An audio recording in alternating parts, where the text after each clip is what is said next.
about you all night. I've been searching for this all my life. You're just my type. I've been looking for a boy who can treat me right. Your dark hair with those eyes so bright. They look into my soul and it sparks my life. Assalamualaikum semuanya, kembali lagi di channel YouTube kakak, Dimas Channel. Halo semuanya, jadi di sini kakak mau berbagi sedikit ilmu pengetahuan tentang ilmu tajwid. Ayo, sebelumnya kakak mau tanya dulu nih, kalian ngajinya udah sampai mana? Udah jauh? Yakin udah jauh? Nah, diiringi sama ilmu tajwid enggak? Ayo. Nah, kakak mau tanya nih, kalian ngajinya udah jauh kan? Nah, kalian udah belajar ilmu tajwid belum sih? Mungkin yang masih adik-adik, yang belajarnya masih ikro, mungkin belum ya. Karena emang ilmu tajwid kan lebih dikhususkan untuk pembacaan Al-Quran yang secara mendalam. Misalkan untuk ikro kan masih pemula ya. Nah, kalian yang adik-adik udah mulai menginjak mengaji yang di juz amma, mungkin kalian udah tahu ya sekilas tentang ilmu tajwid. Nah, apa sih ilmu tajwid itu kan? Nah, sekarang kakak mau bahas tuntas tentang ilmu tajwid. Stay tune ya. Nah, di sini kakak mau bahas dulu nih seputar tentang tajwidnya dulu ya. Nah, kalian tahu nggak apa itu ilmu tajwid? Ayo, belum tahu ya? Ngajinya udah jauh tapi ilmu tajwidnya gimana nih? Nah, kakak mau jelasin ya. Nah, jadi secara bahasa sendiri ilmu tajwid adalah berasal dari kata jawada yujawidu tajwida yang artinya itu memperindah atau memperelok suatu bacaan. Nah, jadi secara bahasa kayak gitu ya, tajwid berasal dari kata jawada yujawidu tajwida yang berarti yaitu memperindah atau memperelok suatu bacaan. Kenapa artinya kayak gitu kak? Ya kan karena misalkan kita pertama baca Al-Quran itu kan belum tahu kan gimana ini cara bacanya, harusnya panjangnya berapa harokat dan lain-lain. Ketika kita mempelajari ilmu tajwid dan kita kan belajar juga kan bagaimana itu tata cara membacanya, kemudian ada juga yang dijadikan kiroati, seperti ada lagu-lagunya seperti itu kan, jadi memperindah bacaan kita kan dalam mengaji Al-Quran. Ilmu tajwid adalah ilmu yang mempelajari tentang tata cara membaca Al-Quran secara baik dan benar, juga secara tartil. Nah, apa sih kak tartil? Tartil itu adalah cara membaca Al-Quran dengan menempatkan hak-hak huruf dan makhorijul huruf, juga hukum-hukum tajwid sesuai yang sudah dipelajari. Nah, apa sih kak maksudnya? Gimana? Misalkan nih, kalian idhar kan harusnya dibacanya hukumnya jelaskan. Nah, kalian misalkan membacanya malah kayak idgham bi gunnah atau idgham bila gunnah, atau misalkan lebih parah lagi ikhfa. Nah, itu kan salah total. Nah, itu kan secara tidak langsung kita tidak menempatkan hukum-hukumnya secara benar kan. Nah, jadi di sini kakak mau memperjelas dan mengajarkan kepada kalian semua tentang apa sih ilmu tajwid dan seberapa penting sih kita harus belajar ilmu tajwid. Nah, oke. Kita mulai dulu ya dari ilmu tajwidnya. Ilmu tajwid adalah tadi ilmu yang mempelajari tentang tata cara membaca Al-Quran secara baik dan benar, juga secara tartil. Nah, tartil itu yaitu kita membaca sesuai dengan hak-hak hurufnya, dan juga kita tuh menempatkan bacaan Al-Quran itu sesuai hukum tajwidnya. Ya, udah ya, jelas ya.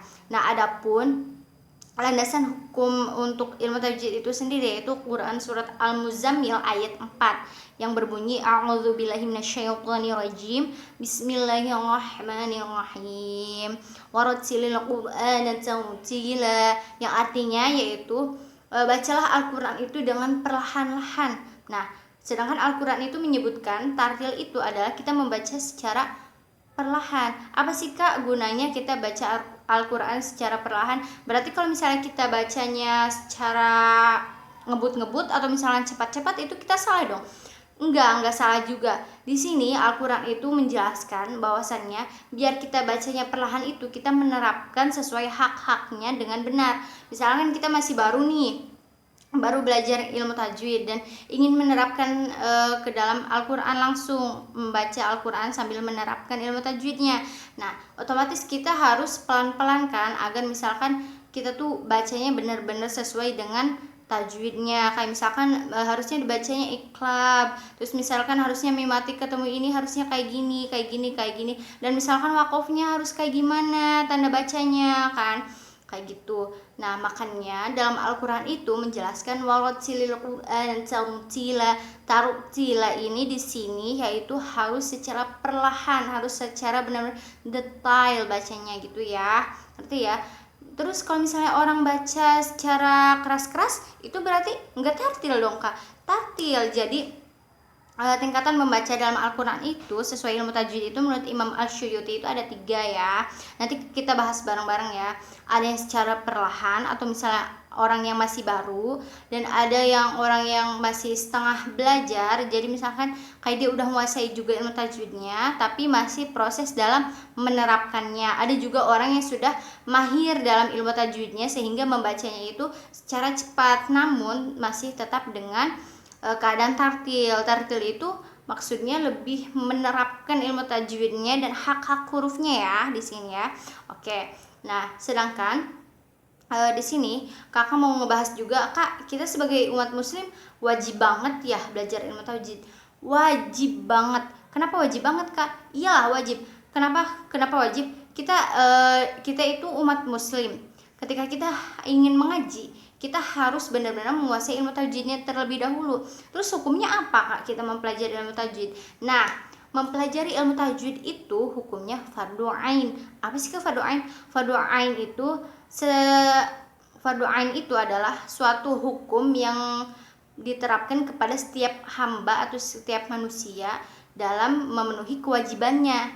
Jadi itu tuh hukum yang benar-benar wajib, yang diwajibkan kepada setiap manusia kayak gitu ya. Sedangkan untuk orang yang menerangkan ilmu tajwid itu hukumnya fardu kifayah. Apa sih ke fardu kifayah? Apa lagi fardu kifayah? Fardu kifayah adalah suatu ilmu yang diterapkan atau misalkan suatu ilmu yang diberikan kepada setiap manusia. Ketika misalkan itu sudah digugurkan oleh satu orang berarti kewajiban itu gugur. Nih, contohnya kayak misalkan kita memandikan jenazah, menyolatkan dan mengkafani jenazah. Nah, itu kan hukumnya fardu kifayah. Ketika misalkan sudah ada yang mengurusi, sudah ada yang mengkafani, sudah ada yang mensolatkan, sudah ada yang menguburkan, maka itu gugur kewajibannya bagi semua orang yang ada di desa tersebut. Sedangkan misalkan tidak ada satu orang pun yang mengurusi jenazah tersebut, maka dosanya ditanggung oleh semua orang yang ada di desa tersebut. Paham ya? Misalkan di desa kalian gak ada Kak yang ngajarin tajwid, itu gimana Kak? Berarti satu desa tersebut terkena dosa. Kok kayak gitu Kak? Iya, karena hukumnya itu kita mempelajarinya saja wajib, fardu ain. Nah, ketika misalnya tidak ada yang mengajarkannya, berarti orang-orang tersebut dalam keadaan jahil semua. Orang-orang tersebut tidak tahu tata cara membaca Al-Quran dan membaca Al-Quran itu secara semena-mena. Itu akan ditanggung semua dosanya oleh mereka. Karena mempelajari ilmu tajwid itu kewajiban yang sangat wajib, fardu ain ya. Nah, jadi di sini terus apa sih Kak pentingnya kita belajar ilmu tajwid? Yang pertama yaitu supaya kita cara membaca setiap huruf dan hak-haknya itu secara benar ya. Misalkan kita melafadzkan, mengeluarkan makharijul huruf hamzah, a beda sama ain, beda ya penempatannya walaupun sama-sama di tenggorokan. Nanti kita bahas di video selanjutnya ya. Penempatannya walaupun sama-sama dalam hukum izhar, bacaan izhar ya, tapi itu tata letak penyimpanan dan pengeluaran hurufnya itu beda ya, itu beda. Nah, terus yang kedua, supaya kita terhindar dari zalim terhadap huruf-huruf. Nah, kenapa kok zalim? Misalkan nih, kalian misalkan harusnya masuknya lewat jalur ini, tapi kalian malah dibelokin lewat jalur ini. Kalian pasti kesel kan? Misalkan kalian disesatin kayak gitu. Misalkan seharusnya kalian benar, kalian jadi malah salah. Itu kan dosa ya. Yang pertama dosa. Nah, yang kedua, kalian itu kenapa harus benar-benar mengeluarkan sesuai makhraj, sesuai hak-hak hurufnya?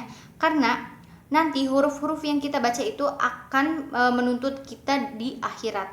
Kenapa Kak kok kita dituntut? Iya, karena misalkan kita bacanya itu nggak benar. Misalkan kita baca shin kan harusnya keluar udara ya, shin gitu. Terus kita harus berdesis gitu ya, shin. Nah, sedangkan kita misalkan melafadzkannya itu sin, beda ya, beda. Nah apalagi dari sifat sama makharijul hurufnya gitu, pasti jelas-jelas beda. Nah ketika kita membaca Al-Quran tidak menyesuaikan dengan laqabnya, makharijul hurufnya, sifat hurufnya, dan hak hurufnya, kita nanti suatu saat di akhirat bakal dilaknat sama huruf-huruf itu. Mereka itu nggak terima kalau misalkan mereka dikeluarkan tidak sesuai dengan sifat mereka atau hak-hak mereka itu. Misalkan kita harusnya ngekeluarinnya kayak gini, kita malah mengeluarinya kayak gini, pasti kita bakal dituntut nanti di akhirat suatu hari nanti. Dan ketiga, menghindari dari kerusakan dari maknanya Al-Quran itu sendiri. Misalkan harusnya bermaknanya cantik, tapi ketika kita melafadzkan, membunyikan, mengeluarkan huruf tersebut itu tidak sesuai, maka itu akan berbelok maknanya, akan mengganti maknanya. Misalkan maknanya harusnya cantik gitu ya, bunga, misalkan jadi api neraka. Itu kan jauh banget gitu ya. Ja sama ja beda ya, beda. Nah kayak gitu misalkan. Nah terus ketika misalkan kita wajib belajar tajwid itu, selain dari 3 hal ini, kita juga dapat memperindah cara mengaji kita gitu ya. Seenggaknya walaupun misalkan kita tidak bisa dilagukan gitu ya, ngajinya tidak bisa di kiroati atau misalnya dibayati gitu, nggak apa-apa. Yang penting kita sudah menerapkan tajwid dan hukum-hukum dan hak-hak hurufnya itu secara benar gitu ya. Dan Rasulullah SAW pun telah bersabda bahwasannya banyak di antara hamba-hambaku membaca Al-Quran namun mereka justru dilaknat oleh Al-Quran itu sendiri. Nah kenapa coba? Rasulullah SAW berapa abad yang lalu sudah menyebutkan bahwasannya di antara hamba-hambanya itu bakal banyak yang dilaknat sama Al-Quran.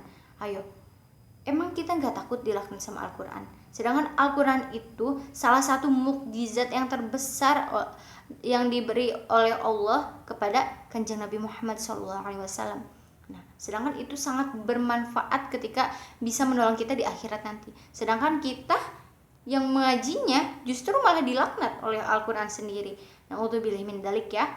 Semoga dengan pembelajaran hari ini, dengan sharing hari ini, semoga bisa menambah wawasan untuk adik-adik semua dan kalian semua, bahwasanya sangat penting untuk mempelajari ilmu tajwid ini untuk mengaji kita gitu ya, memperbaiki tata cara membaca Al-Quran kita dengan baik, gimana itu tartil benar dan cara menerapkan hak-hak hurufnya secara benar ya. Nanti di video yang selanjutnya nanti kakak buatin hukum nun mati, nun sukun dan tanwin dan semuanya mad, terus ada ikhfa dan lain-lain ya. Dan kakak mohon bantuannya ke kalian semua untuk like, comment, dan subscribe. Dan kakak juga meminta maaf kalau misalnya di video kali ini durasinya lumayan panjang karena kakak ingin berbagi ilmu sama kalian walaupun sedikit gitu ya. Nanti untuk pembahasan selanjutnya tentang hukum nun sukun dan tanwin dan lain-lainnya nanti kakak buatin lagi di video selanjutnya ya. Sekarang kita bahas benar-benar di tajwidnya aja. Oke, terima kasih kalian yang udah nonton, like, comment, dan subscribe. Jangan lupa subscribe-nya ya, bantu kakak untuk mengembangkan channel YouTube kakak. Dan terima kasih yang sudah nonton. Assalamualaikum. Like it was the first time, do you remember? Can I take you there? Back to when we felt like this was forever. Can I take you there? Like it was the first time, do you remember? Can I take you there? You're all I need. Can I take you there? Can I take you there?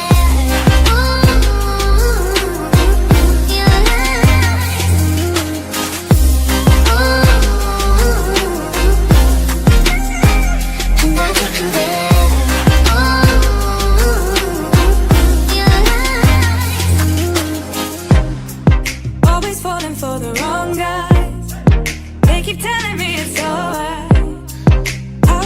be so blind.